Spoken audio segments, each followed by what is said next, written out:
Et bonjour à toutes et à tous, bienvenue. Donc, nous sommes de retour sur le plateau du Hub Live, au cœur du Sustainable Mobility Forum à Paris. Et nous sommes avec Mathias Goldenberg. Bonjour. Bonjour Fred. Vous êtes CEO et cofondateur donc, de Kate. Alors qu'est-ce que c'est Kate ? Eh bien écoutez, Kate, c'est un nouveau constructeur français de voitures, mais on ne fait pas n'importe quelle voiture, on fait des micro-voitures. Mais pourquoi un nouveau constructeur ? On n'a pas besoin de nouveaux constructeurs en France. Eh ben, on est un peu à contre-courant, hein. Nous, on pense que la voiture a de l'avenir, mais notre force de proposition, c'est de réduire en fait, la taille des voitures. Ça permet de réduire le poids, qu'on divise par 4 le poids des véhicules, et ça permet d'adresser toute une autre catégorie d'usage et de population sur ce type de véhicule.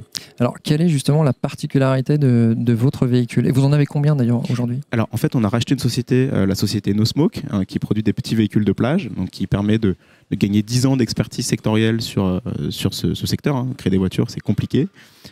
Et nous, notre vision, c'est de faire des petits véhicules du quotidien qui sont ultra légers, ultra accessibles, avec un joli design. Très bien. Et alors, au niveau de l'impact, parce que là, on est au Sustainable Mobility Forum, vous traitez justement la question de l'impact de manière assez particulière avec cette offre. C'est ça. En fait, il faut bien comprendre que notre volonté, c'est pas de remettre des véhicules dans les zones où il n'y a pas besoin de véhicules, hein, notamment en ville. Donc, nous, on adresse la mobilité du quotidien. La mobilité du quotidien, c'est 98% des déplacements de l'utilisation d'un véhicule. C'est moins de 80 km en général. C'est fait à 83% avec des véhicules très lourds et ça représente 11% des émissions de CO2. L'avantage, c'est qu'en réduisant la taille des véhicules et des batteries, on arrive à diviser l'impact de plus de 30 fois par rapport à un véhicule thermique lourd et de plus de 5 à 6 fois par rapport à un véhicule électrique lourd. Donc l'impact est réduit drastiquement sur l'ensemble de la chaîne de valeur, de la production à l'usage, à la destruction du véhicule. Et ça, ces chiffres, c'est sur 200 000 km sur le mix énergétique français. Et vous vous adressez donc à une population particulière quand même en France. Exactement. En fait, on me dit souvent que c'est un petit véhicule de ville. La réalité, c'est que nous, notre cible, c'est voilà, des Européens qui ont besoin d'un véhicule au quotidien, qui n'ont pas d'alternative, pas de vélo, pas de métro forcément. Et donc, c'est une cible qui se trouve en dehors des villes.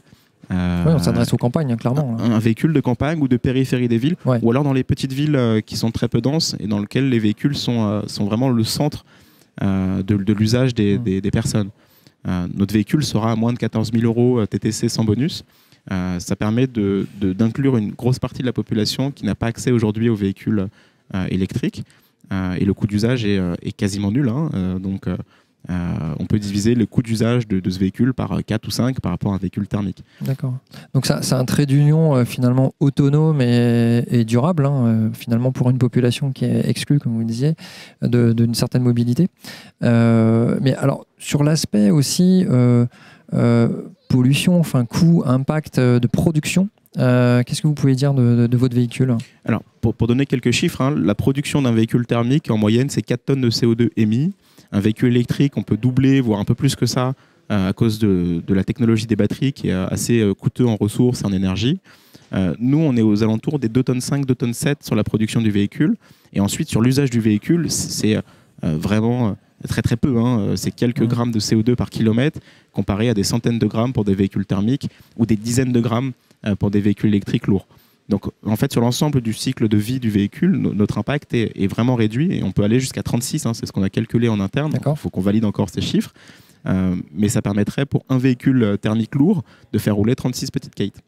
Très bien. Alors, dernière question, enfin, si vous voulez ajouter autre chose, mais à horizon 2026, hein, on est en 2023, quelle est votre vision, votre projet peut-être, le projet qui vient ?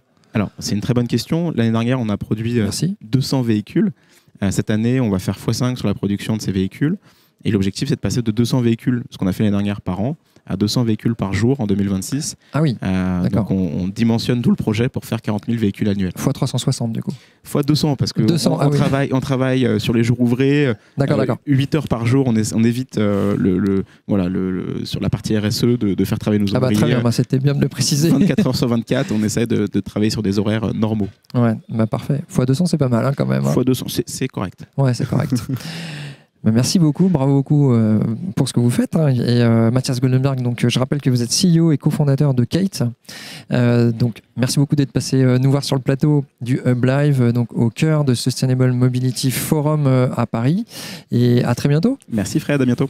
À bientôt.